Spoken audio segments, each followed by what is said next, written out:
Hi mga kapamilya, welcome to my video channel. Please like, share, comment, and subscribe. So I have here a bowl with 4 questions and I pick one by one and I will answer it. But before that, I introduce myself first. I'm Jeneline Q. Basilan. I'm a first-year student taking up Bachelor of Early Childhood Education, Section I-1 or in short, BSED-1-I-1. This subject is Play and Developmentally Appropriate Practices in Early Childhood Education. And I'm currently living in Gaway-Gaway, Uling City of Naga, Cebu.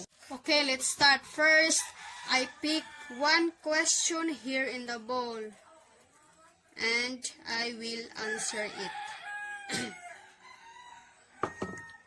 First question is,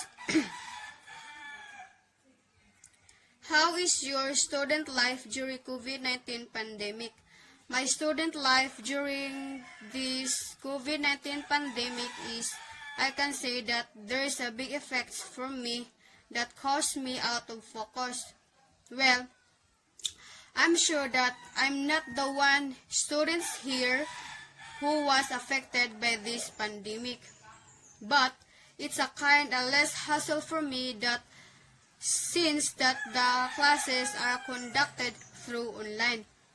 Unlike before that, I wake up early in the morning to go to school and to gain new knowledge and socialize my classmates. Unfortunately, I also find hard doing some school stuffs while we are facing this pandemic. For example, staying at home, then you don't have enough materials for those stuffs and that you needed. Then we all know we have this called quarantine. We cannot go out easily, and lastly, it costs more money because you have to load your phone to be able to gain an internet. So second question is,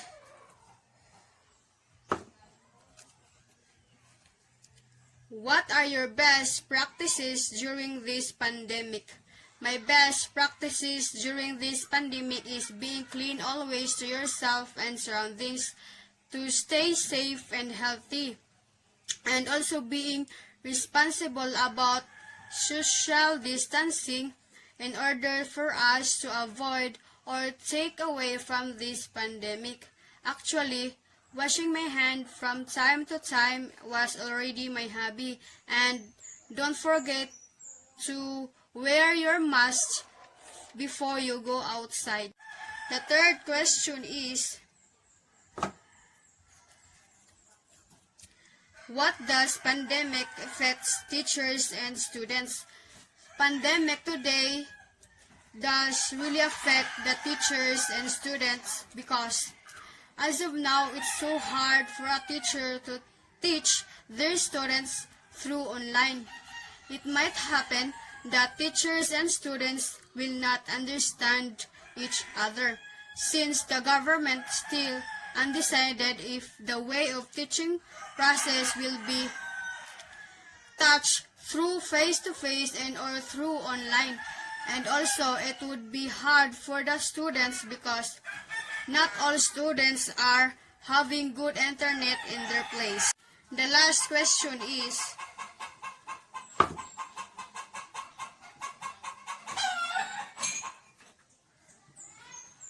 what are your realizations while on quarantine?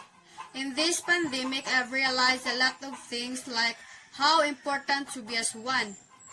All over the world are helping a hand to fight this COVID-19, donating aids to fight the hunger and brainstorming to find the antivirus. For 2 months of staying at home, I also realized how important my family are. Says every moment because we don't have idea when will be our time to live in this earth. Honestly speaking, I pity those COVID-19 patients who died without seeing their loved ones in their last moment of time. They say COVID-19 is like World War III. battling with an invisible enemy, but whatever the reasons behind these things, our world has been put on pause. It's time to amend and reconcile with God. This situation will never adjust for us. Hence, we are the ones to adjust by following the law. We must support the government by morally and socially formulating an effective citizens. Pandemic disease serve as a lesson to be prepared and resilient, and open our eyes to see the situation behind all these things. If we do not reflect from this pandemic, then we are not worthy called Filipinos. It's time for being as one as forget all the hates, but spreading love and care.